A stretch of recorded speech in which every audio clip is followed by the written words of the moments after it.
믿으니라라는 제목으로 요한복음 2장 1절부터 11절의 말씀을 증거하겠습니다. 먼저 여기에 화면 한번 보겠습니다. 이 화면 잘 보이시는지 모르겠습니다만 같이 한번 읽어보겠습니다.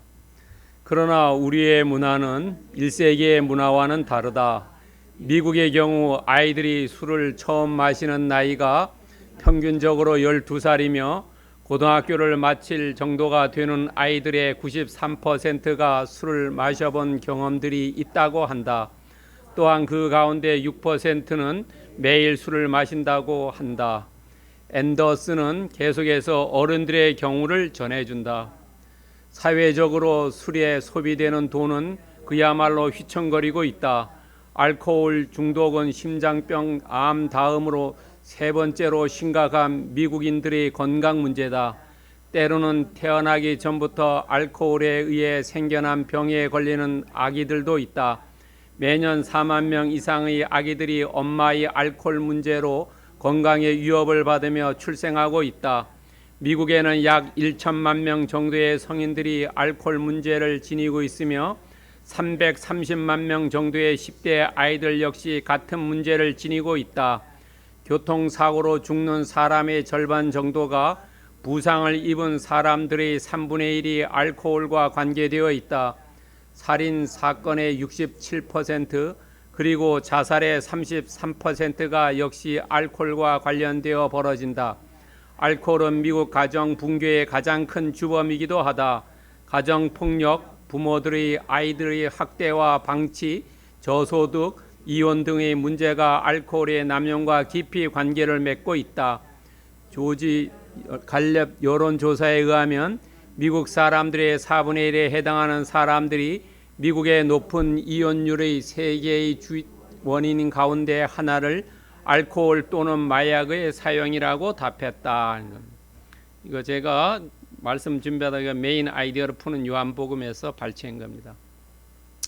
여기서 읽으면서 제가 가장 감명할까요? 감명 받았다고 할까요? 아니면은 우리가 꼭 기억해야 될 것이 제주도에 보면은 제가 학교에서 교수로 있을 때 많은 여학생들이 술을 잘 마십니다. 제주도 여학생들이요. 그런데 여기에 보면은 이 부모들이 태어나기 전에 알코올에 생긴 병들이 아기에 있다는 거죠. 부모가 술을 잘 마셔가지고 그것이 태에 의해서 아이에 영향받고 아이가 기형아라든지 전응아가 태어날 확률이 많다는 거죠. 깜짝 놀랐습니다. 그래서 많은 사람들이 이 술을 먹지 않는 게 또 젊은 사람들이 술 문제로 인해서 어려움을 당하지 않고 본인만 아니라 그 다음 세대까지 영향을 주는 것을 여기 글을 보고 깜짝 놀랐습니다.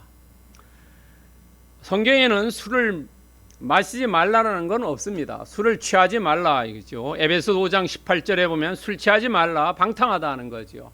그러니까 그런데 우리가 절제를 잘 못하죠. 그러니까 마시지 않는 게 좋겠죠. 술 대신에 성령의 충만함을 받으라 하는 겁니다. 그런데 교회 다니는 분들은 그렇게 술 마시는 일이 없지요. 또 마신다 하더라도 그렇게 선을 넘는 일은 없기 때문에 관련 없지만은 우리의 다음 세대의 자녀들이 술을 마셔갖고 그 다음 세대가 문제가 되는 일이 있는 게 사실입니다.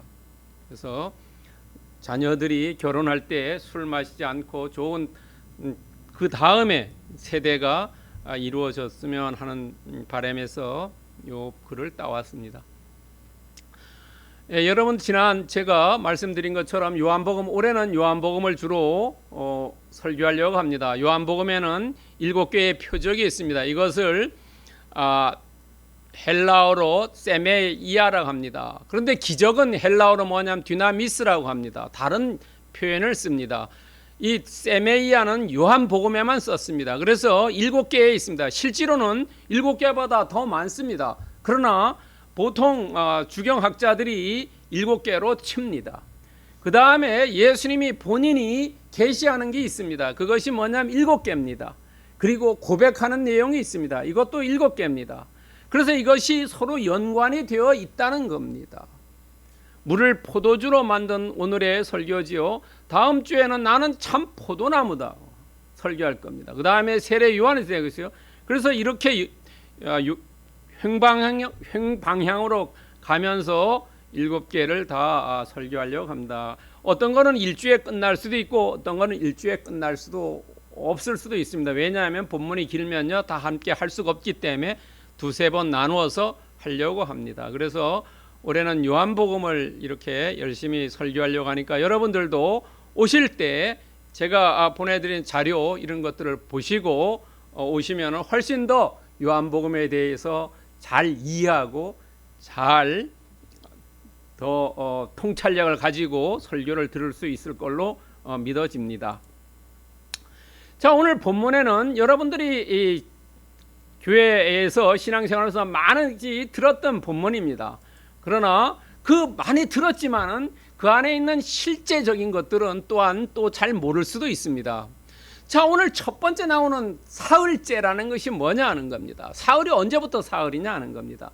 그런데 누가복음이 아니죠. 이거 요한복음입니다. 잘못 나왔습니다. 요한복음 1장 43절에 보면은 그 빌립과 나다나엘을 부른 그 이후부터의 시간을 얘기합니다. 그러니까 3일이 언제부터 3일이냐 하는 것이 매우 중요합니다. 그러니까 빌립과 나다나엘을 부른 이후부터 3일입니다. 그 사람들을 불러가지고 그 갈릴리 가나까지 오는 거리가 3일이 되는 시간이 됩니다. 그 다음에 두 번째는 4절에 보면은 여자여라고 예수님께서 예수님의 어머니를 호칭합니다. 이 여자여라는 것은 헬라어는 귀나이라 그러는데 이것은 상당히 높인 존칭입니다. 그러나 그 아내의 원래 부르는 것을 뭐냐 하면은 지금까지는 혈육인 모자의 관계에서 이제부터는 당신과 나는 모자의 관계가 아니고 혈연의 관계도 아니고 신자와 구주의 관계라는 변화를 나타내는 겁니다. 여러분, 제가 여기 교회에 왔을 때는 옛날에 저희 아이가 저를 부를 때 아버지라고 부르지 않고 목사님이라고 부르는 그런 것과 같습니다. 결국은 혈연 관계가 아니라 이 신자와 구주의 관계로 바뀌어지는 것을 지금 예수님이 자기 어머니에게 알려주는 겁니다. 두 번째는 내 때라는 단어가 4절에 나옵니다. 이 내 때라는 것이 여러 가지 의미로 볼 수 있습니다. 대부분 성경의 주경학자들은 십자가에 돌아갈 때를 얘기합니다. 그러나 오늘 본문에 보면은 아직 포도주가 있으니까 포도주가 완전히 바닥날 때까지 기다려라. 또는 지금 할 수 없을 때, 사람들이 일할 수 없는 그 시간까지 기다려라. 나는 아니고 하나님께서 이 시간을 알고 있다. 그때를 기다려라는 겁니다. 그러니까 긴 시간으로 보면 십자가에 달렸을 때고 짧은 시간으로 보면 하나님의 지금 역사가 일어나는 그 시간이 모른다는 겁니다. 그리고 돌 항아리는 하나가 75에서 115리터입니다. 6개가 있다고 했습니다. 이것을 한 중간에 한 100리터로 잡으면 600리터입니다. 600리터는 어느 정도냐면은 우리가 드럼통, 이런 큰 드럼통 있죠. 그거가 하나가 200리터입니다. 그러면 3개의 드럼통 정도입니다.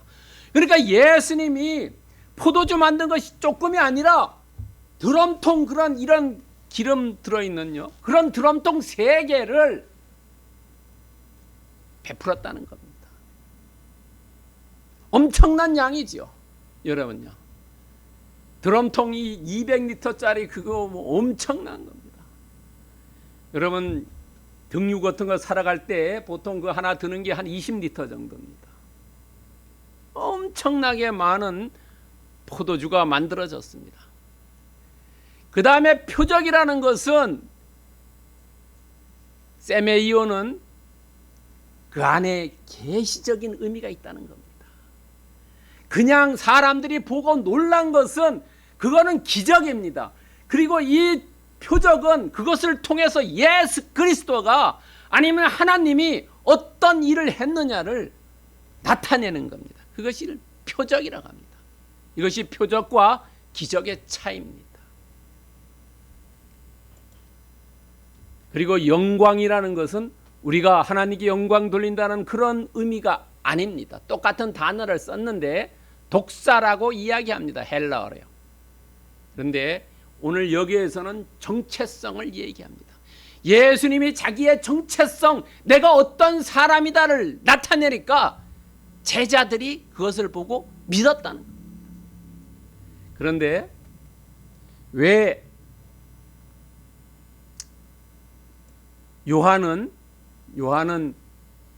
이 첫 번째 기적인 가나의 혼례 잔치를, 결혼 잔치를 첫 번째 냈냐 하는 겁니다. 그것은 우리가 잘 알다시피 결혼은 일륜지 대사다 하는 겁니다. 이 예수님이 첫 번째 공생애를 하면서 인생에서 가장 중요한 그것을, 결혼을 표적으로 삼았다는 겁니다. 여러분, 자녀를 낳았을 때 제일 첫 번에 태어난 아이하고 두 번째, 세 번째 태어난 아이하고 감정이 다르지요. 여러분요. 첫 번째 태어난 아이가 아들이든 딸이든 관련없이 첫 번째 결혼해서 자녀를 낳았을 때 그 감정은 두 번째, 세 번째 낳은 아이와 감정이 다르지요. 지금 요한이 예수님을 이 소개할 때에 제일 첫 번의 표적으로서 결혼을 잡았다는 것은 우리 인류 사회에서 가장 중요한 게 결혼이라는 거죠. 그것을 통해서 다음 세대가 이어가기 때문에 그렇다. 자, 그렇다면요, 오늘 본문에서 여러 가지 각도로 볼 수 있는데요, 이 표적이라니까 예수님과 어떤 관계가 있느냐, 여기에 초점을 맞춰야 된다는 거죠. 윤리 도덕적인 설교가 아니라 예수 그리스도가 어떤 일을 행했냐 하는 겁니다. 거기에 초점을 맞춰가야 합니다. 자, 첫 번째, 예수님과 어머니의 관계입니다. 예수님과 어머니는 1절과 5절에 나옵니다. 자, 예수님의 어머니는 이 결혼하는 혼주와 어떤 친인척 관계에 있지 않았냐는 겁니다. 친척은 피를 나눈 관계고요, 인척은 피를 나누지 않은 관계입니다. 자, 1절에 보면은 거기에 계시고 이런 단어가 나옵니다. 거기에 계셨다는 것은 초청받지 않았다는 겁니다. 친척이기 때문에 갔다는 겁니다. 이 예수님이 원래 계시던 나사렛에서부터 이 가나까지는 어떤 사람은 8km, 어떤 사람은 13km 얘기합니다. 여러분, 오늘날 8km는 그거는 그렇게 먼 거리가 아닙니다. 그러나 옛날에 8km는 먼 거리입니다. 저도 중학생 때 한 8km를 차가 없어서 걸어온 적도 있어요. 그 상당히 긴 거리입니다. 그리고 5절에 보면 하인들에게 명령합니다. 친척이 아니면은, 보통 손님으로 갔으면은 거기에서 일하는 사람들에게 명령할 수가 없습니다. 오히려 요청하죠. 부탁해야지요. 그러나 이 혼주와 관계되어 있는 이 예수님의 어머니는 거기에 있었고 도와주는 사람이었고 하인들에게 명령할 수 있는 권한을 가지고 있었다는 겁니다.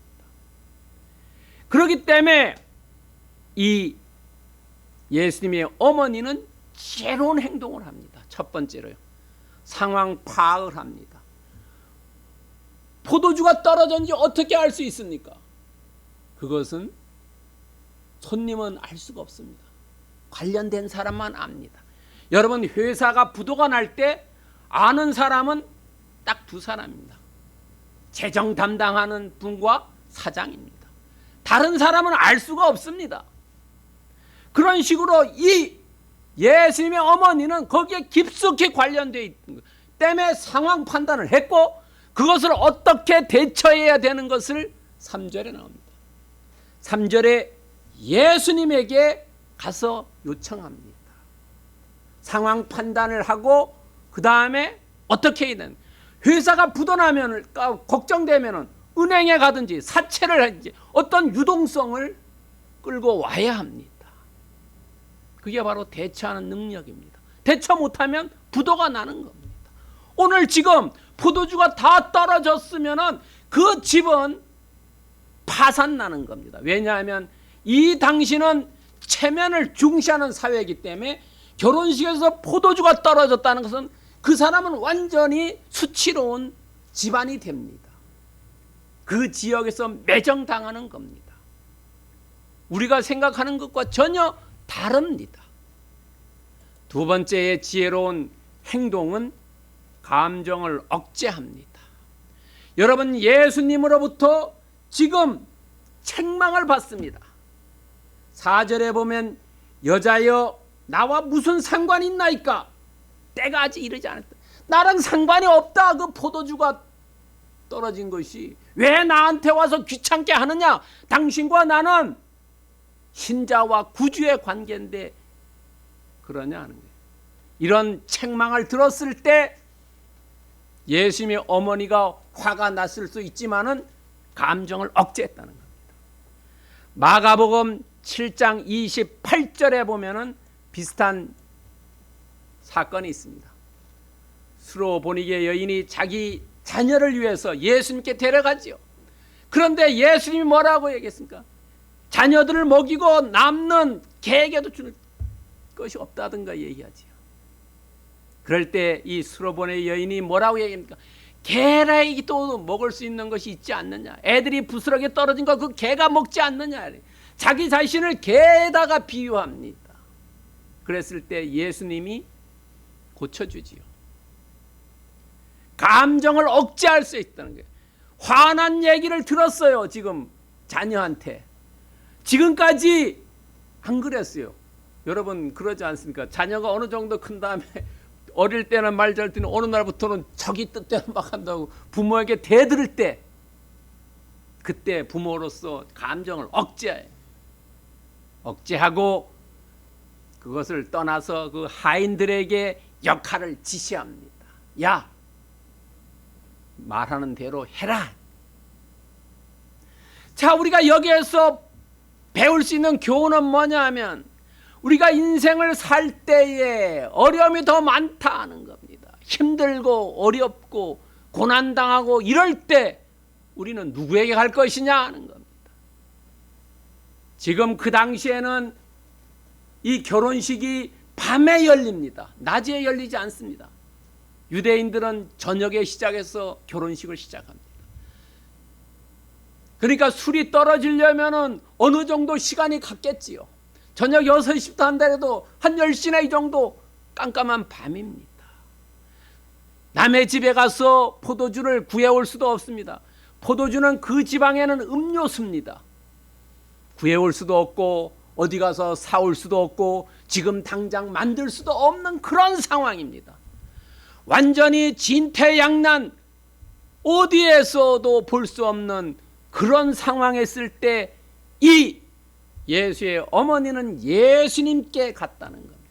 자, 우리의 삶에서 내가 정말로 진퇴양난했을 때, 꼼짝달싹도 할 수 없는 그 상황에 빠졌을 때 나는 누구에 가야 되느냐, 누구에게 가서 부탁하고 간구해야 되느냐 하는 겁니다. 우리가 갈 곳은 주님께 가서 간구해야 한다는 겁니다. 시편 50편 15절에서 말씀하고 있습니다. 환난 날에 나를 부르라, 내가 건져준다는 겁니다. 우리가 기도하지 않고 하나님께 매달리지 않고 하나님께 의지하지 않기 때문에 문제가 해결되지 않는다는 겁니다.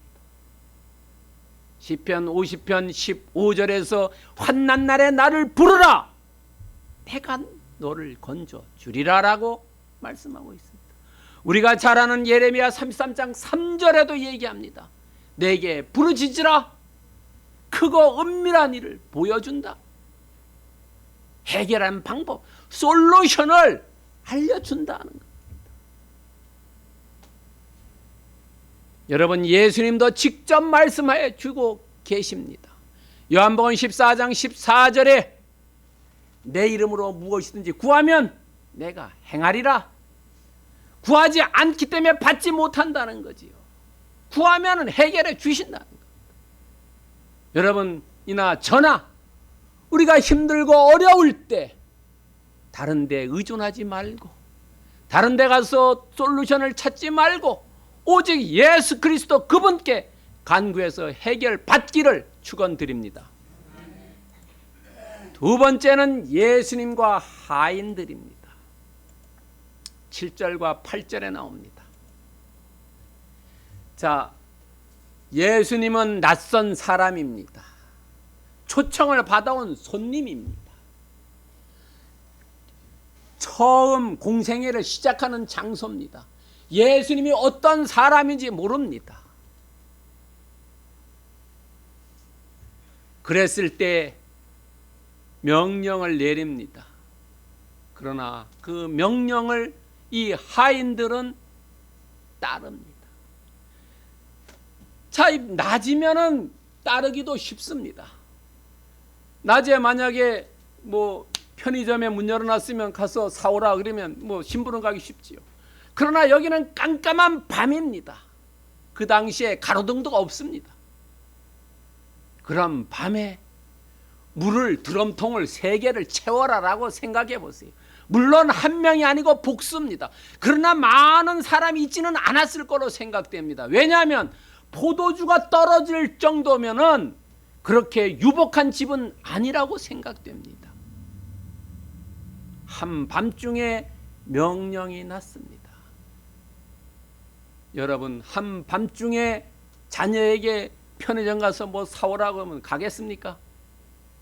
가기 쉽지 않습니다.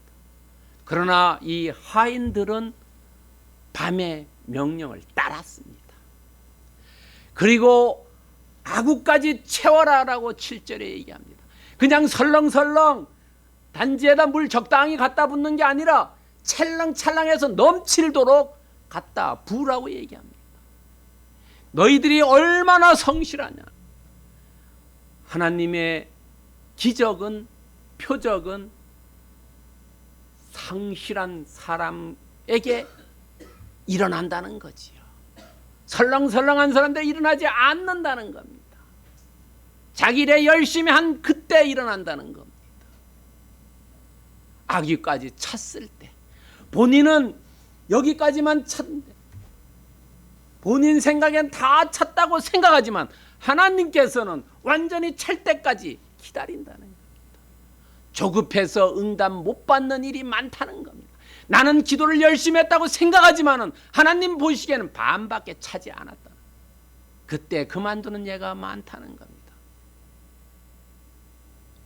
아귀까지 채웠을 때 기적이 일어난다는 겁니다.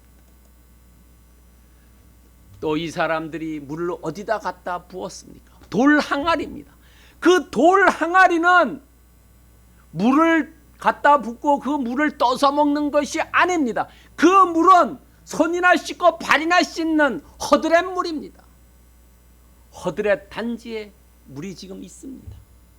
그 물을 떠다가 연회장에 갖다 주라고 했을 때 어떻습니까?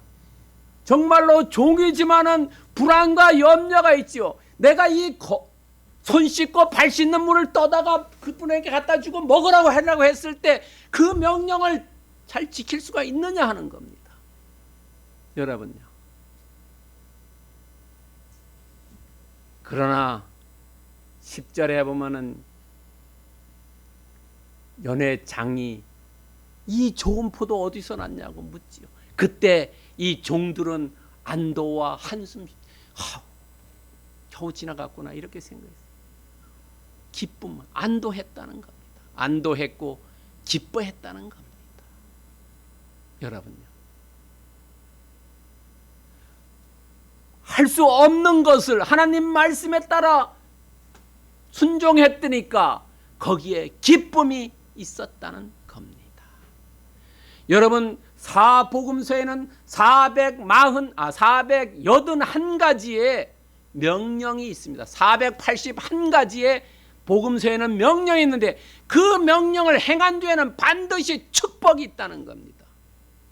예수님의 명령을 이행한 사람은 반드시 그 뒤에 보답으로 축복을 받는다는 겁니다. 여러분,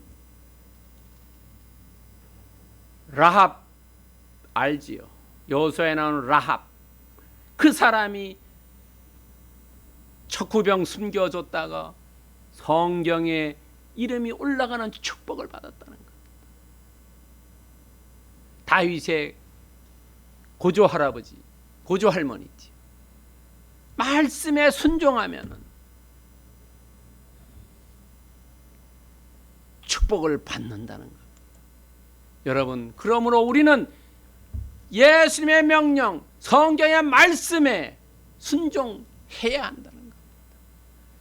순종하지 않으면 엉덩이에 뿔이 나고 축복을 못 받는다는 겁니다.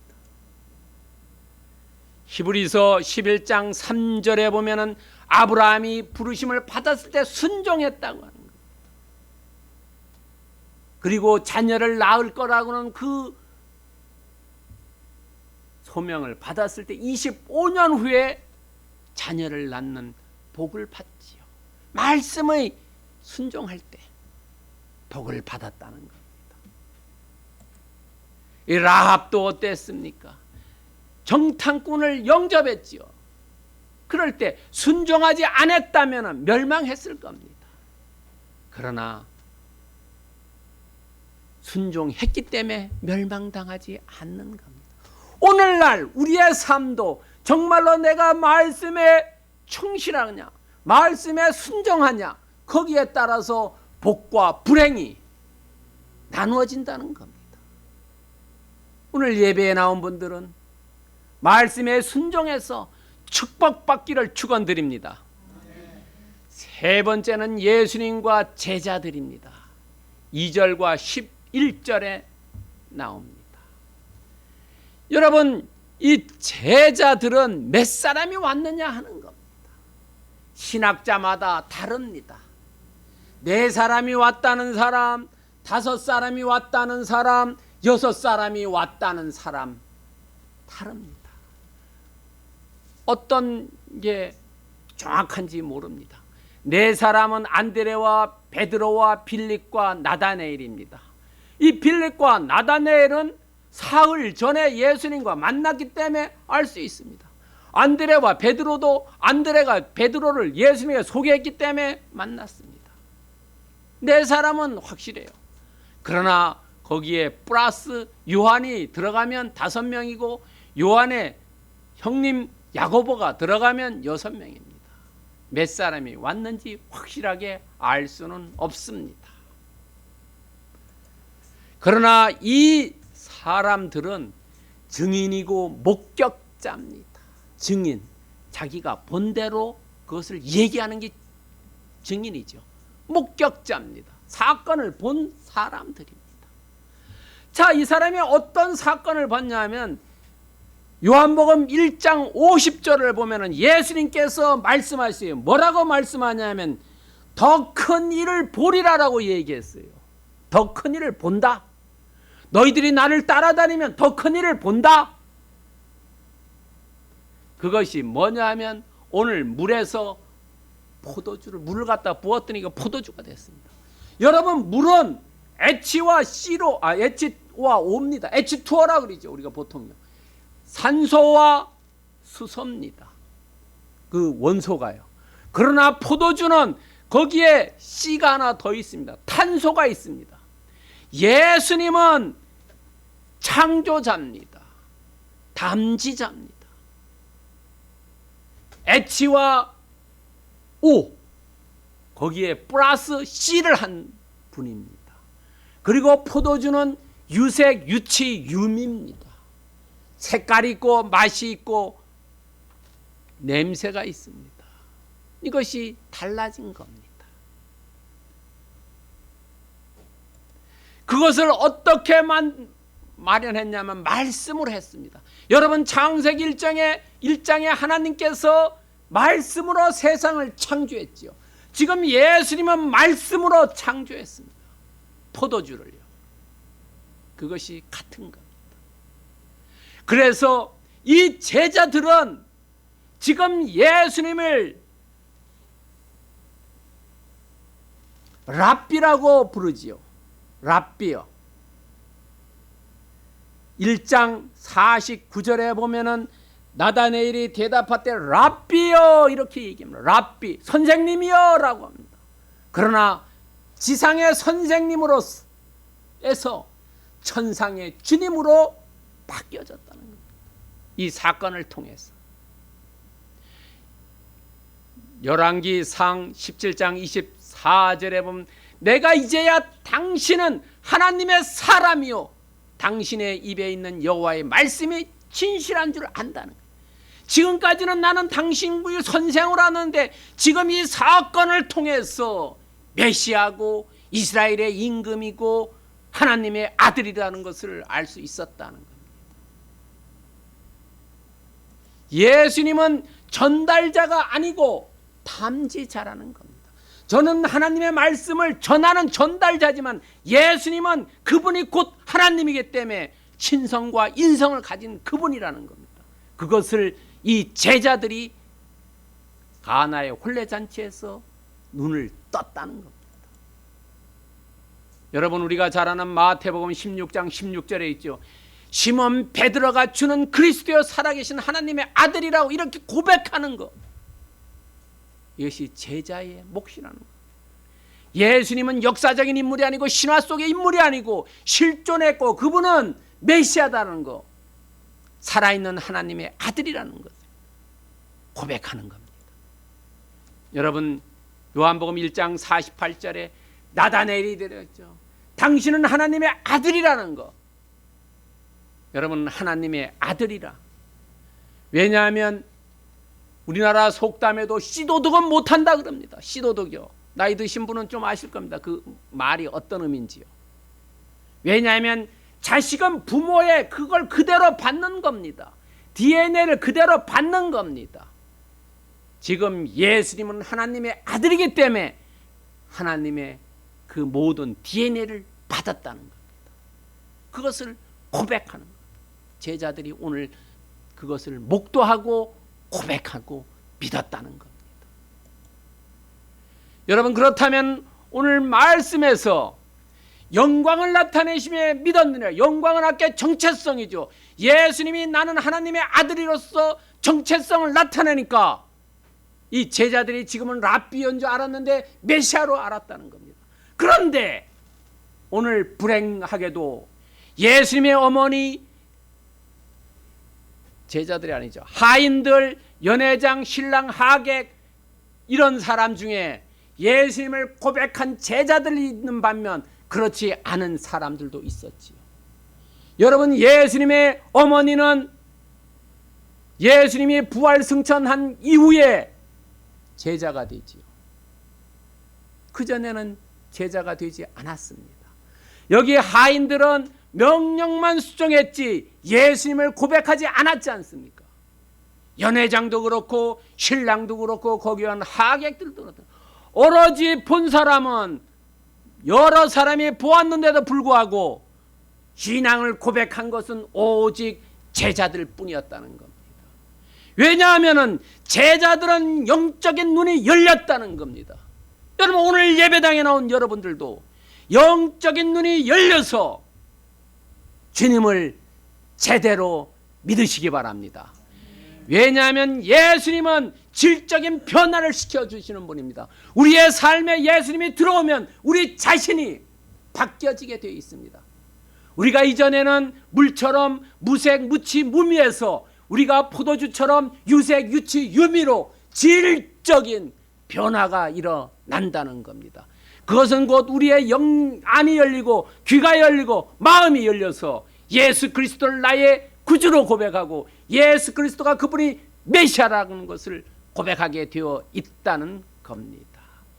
여러분, 예수님이 돌아가신 이후 두 명의 제자가 엠마오로 갈지요. 그때 예수님이 같이 가는데 그 제자들이 가다가 하루 묵으려고 유숙하려고 할 때 그때 예수님을 알게 되지요.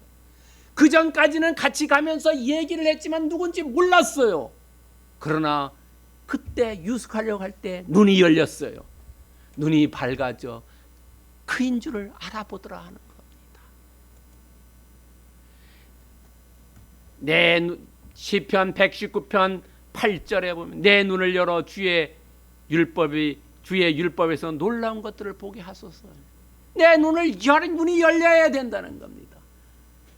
우리가 눈이 열리지 않으면 성경을 읽을 때 문자 그대로밖에 읽을 줄 모르고 그 안에 있는 예수님이 하고자 하는 말씀이 무언지를 모른다는 겁니다. 오늘 요한복음 2장 1절부터 11절의 말씀에서도 정말로 문자 그대로 결혼식을 했고 도덕 윤리적으로밖에 알 수가 없다는 겁니다. 그러나 영적으로 열리면은 이 안에 예수님이 하고자 하는 말씀이 알고 있다는 거죠. 그것은 뭐냐면 우리 모두가 영적인 눈이 열리고 귀가 열리고 마음이 열려서 예수님을 나의 구주로 고백하는, 예수님을 믿는 놀라운 포도주와 같은 질적인 변화가 일어나라는 것을 오늘 본문에서 우리에게 주고 있습니다. 오늘 예배 나온 모든 분들은 정말로 영안이 열리고 영이가 열리고 마음이 열려서 예수님을 메시아로 받아들이고